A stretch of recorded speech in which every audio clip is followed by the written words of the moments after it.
Mr. J. Christopher, we never take church off fire. Strength.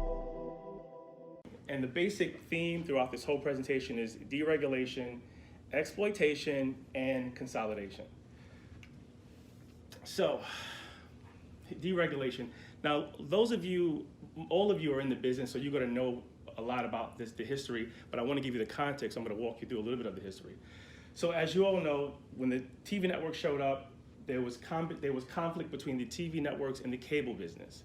So cable was being kind of kept outside of television and competing with TV, but eventually it got deregulated and they were able to compete. So deregulation and then the exploitation piece of it was where the cable business began to proliferate and grow, and then the business started to consolidate.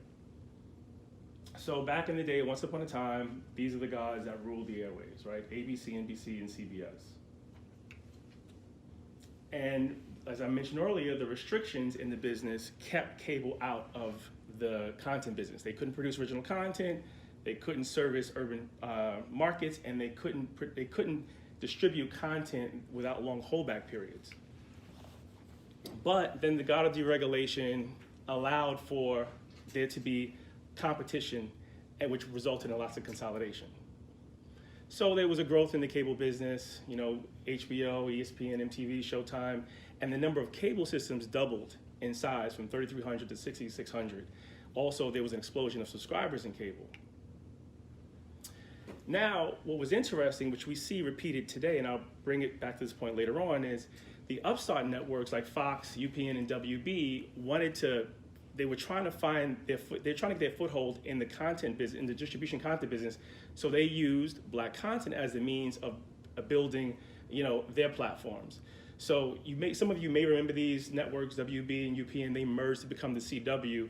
And when they did that, they basically killed off the rest of their black content.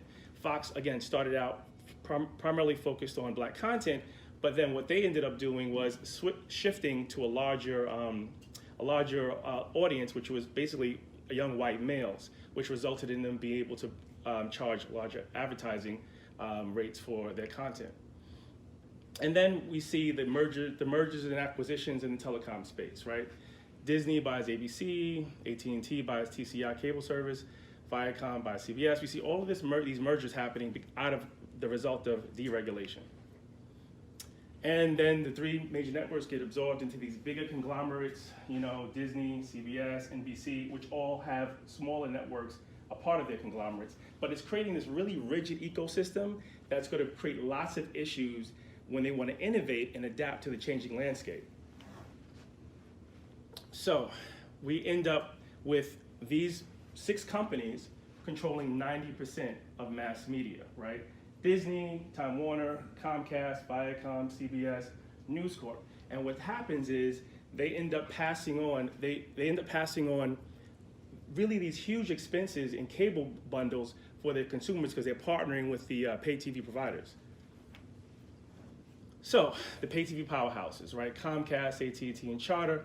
Again, they're gorging consumers or subscribers on these cable bundles, and people are really feeling the pinch. They don't want to spend $150 a month for a cable package that they only watch 1/3 of channels. So it's setting up all of these issues for this rebellion to happen amongst the mortals. You like the graphic. People don't want to pay $150 for cable. They want to have they want to watch the content they want to watch when they want to watch it at a lower price point.